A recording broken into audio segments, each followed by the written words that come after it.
So today's rate hike affects a lot of aspects of our lives, including our mental health. Here to answer questions about that is Dr. Manuel Pacheco from Tufts Medical Center. Hi, doctor. Hey, doctor. Great to have you with Hi, us. Ed. Hi, Maria. So let's look at question one. There is a lot of financial stress on families right now. So in your opinion, how does it help to just talk with someone about the pressure that they're feeling right now?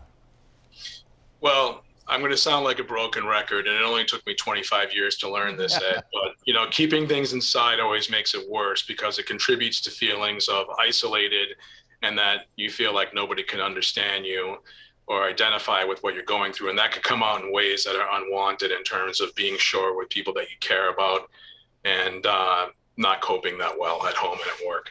No, I mean, you can sound like a broken record, but I think that's really valuable advice that you should say over and over again, and hopefully people can receive that. Doctor, sometimes it's difficult or expensive and impossible to book time with a professional therapist. So in your opinion, if you can't do that, if there are roadblocks, what other options should you consider? Well, basically, talking about it with people that you feel comfortable with and that you feel are going to maintain your confidentiality is important, that are not going to use what you're saying against you.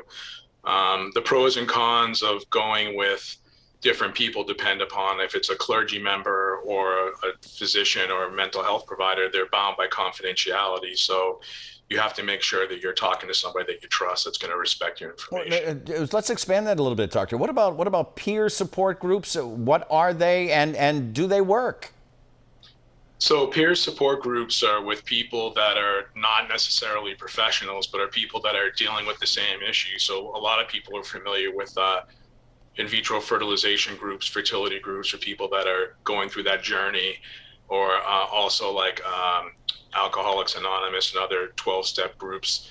And the advantages of going to a peer group is that there's going to be somebody there that's suffering from similar things that you're dealing with, and they might be able to help you understand different ways of dealing with it and giving you techniques and decreasing your sense of isolation and feeling alone.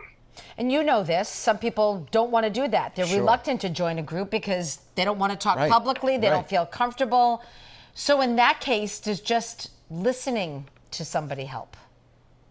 Definitely, and everybody's like that. Some people like sharing more than others, and going to those groups, like I mentioned before, is going to increase your exposure to how other people are having similar feelings, listening to their coping skills that they use and strategies, and just decreasing your sense of just, feeling awful and that there's something wrong with you. So it's always good to hear from other people that have navigated it, and also to learn the things that they did that didn't work, which is how I learned everything. Doctor, thank you for your honesty. Thank you for sharing. It's great to see you. He's always honest. We love it. All right. Thank you, doctor. Stay well. And to our viewers, if you have any mental health questions that you would like our experts to answer, send us an email, ask@wcvb.com.